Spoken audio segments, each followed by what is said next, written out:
Once in a while, a piece of technology comes along that was made for one reason and one reason alone: to flex.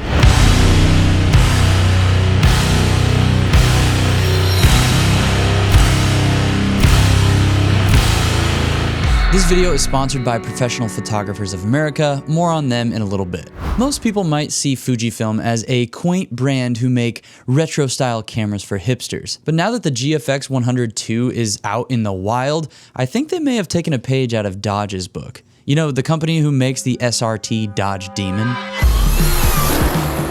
The Demon has over 1,000 horsepower. The GFX has over 100 megapixels. The Demon does an 8-second quarter mile, and the GFX does 8K raw footage. No, I don't think Fuji was actually inspired by Dodge, but there are some interesting similarities between these two things. But one major difference is accessibility. Obviously, one's a car and one's a camera, but the Demon is over $100,000 starting price, where the GFX is only, I put that in quotes, $7,500. Let's all pour one out for the homies that are camera nerds and car nerds. This goes out to all our fallen homies, yo.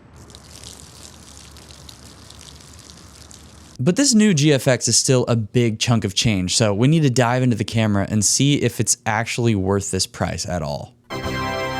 So my channel really didn't start seeing any success until I started talking about the Fuji X-T4. Yes, the legend. I sold my GH5 and my Ursa G2 to just use the Fuji X-T4, and thus the Fuji Juice cult, or family, whatever you want to call it, was born. It was a scary jump, but I took a page out of Stephen Curtis Chapman's book and dove in.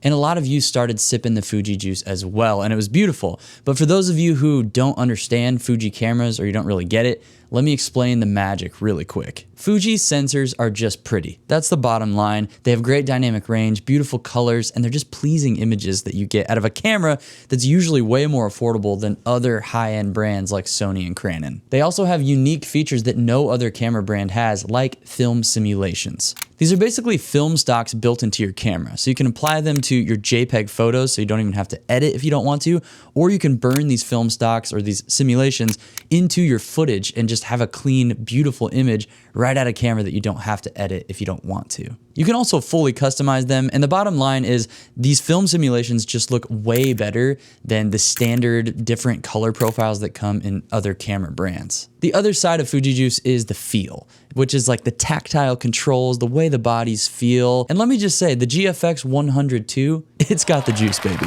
When I got this camera on loan from Fuji, I was just excited to hold it and look at it and also go out and shoot with it. I noticed myself carrying it around, just going to friends' houses and hanging out because it's exciting to use. And that's something about cameras that is often overlooked, because some cameras we just use as workhorses because they have all the specs we need to efficiently shoot our professional projects. But it's also important to have a camera or cameras that just feel good to use, because we started doing this thing, photo or video, because we love it. So we should have tools that inspire us to go out and create. And I think if we're inspired by those tools, we'll also make more inspirational work that we care about. So yeah. So I spent some time with this camera and I shot a short film, some various downtown walkabout footage, and a bunch of photos as well. And since that time that I had with the camera, I've gathered some thoughts on it. Before we go into the pros and cons, let me briefly riff on the sponsor of today's video, which is Professional Photographers of America. So while I talk about this, I'll show you some GFX photos and footage. If you become a PPA member, you get access to incredible resources like built-in contract templates. There's an indemnification trust which can help you with data loss and recovery, which I just went through and I'm making a video about it and it really freaking sucked. So set yourself up for success, please. Also with the membership, you get up to $15,000 of gear insurance, which is an absolute booty ton. And that sounds like it could insure like 2 GFX cameras, if I'm doing the math right. If you want to access the resources, I just scratched the surface of what their membership offers. Feel free to click on the link in the description and use my code to get a discount on your membership. I would greatly appreciate it because it would support me and I can keep making videos like this. Thank you, PPA, and thank you guys for listening. Let's start with the good stuff. The viewfinder is one of the coolest designed viewfinders I've ever used because it's a 9 million dot, extremely beautiful, high quality viewfinder. When you remove the viewfinder, it just makes the camera look kind of like a pocket cinema camera, but not made of plastic and crappy materials. I had it glitch out on me one time when I removed the viewfinder while the camera was on and put it back on. I couldn't see anything. It was just like fuzz in there. So if you're gonna remove it and put it back on, just turn off the camera to be safe and make sure that it's gonna work when you turn it back on. Okay, for my video nerds, the frame rates and shooting options on this camera are actually pretty incredible. They really went hard on the video specs of this camera, which I just think is so fun. There's GFX mode, which uses the whole medium format sensor, and you can get a variety of flavors with that.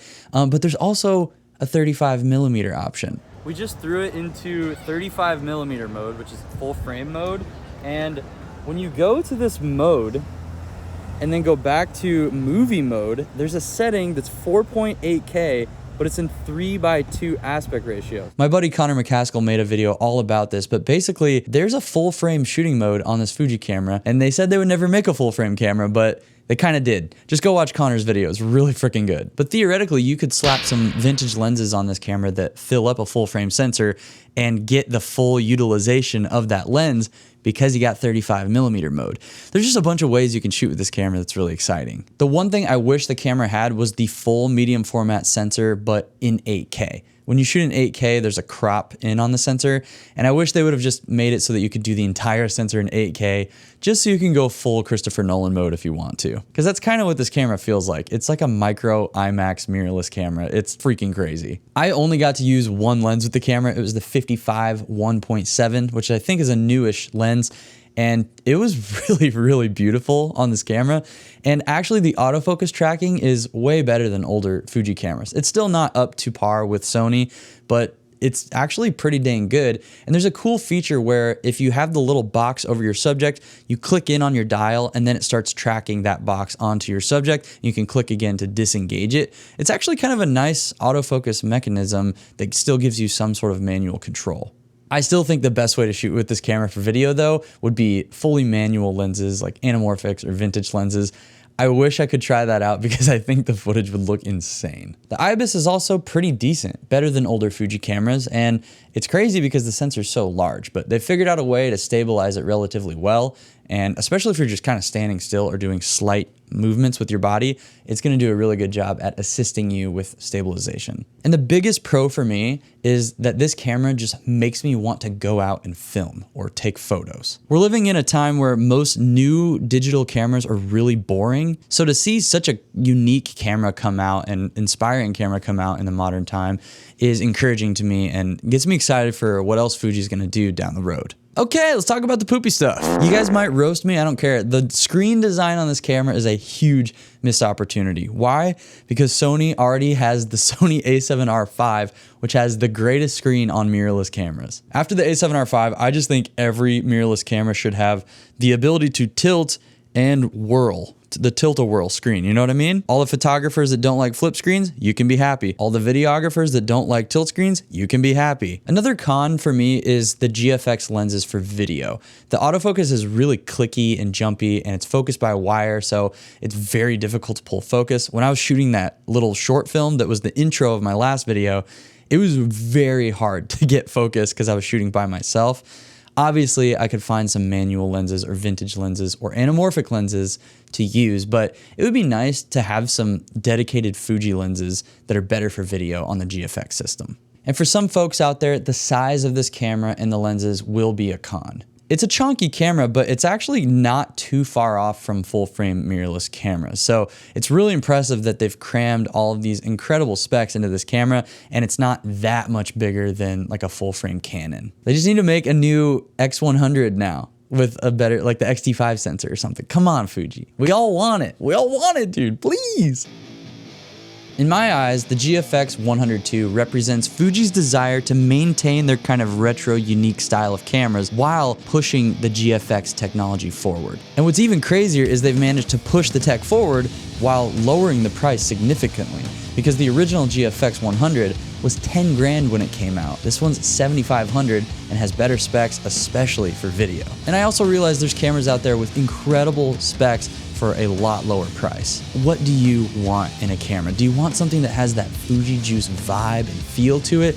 Or do you just need a camera that gets the job done every single time? But for me, in this ding-dang economy, I'm gonna keep saving up for a down payment on a house.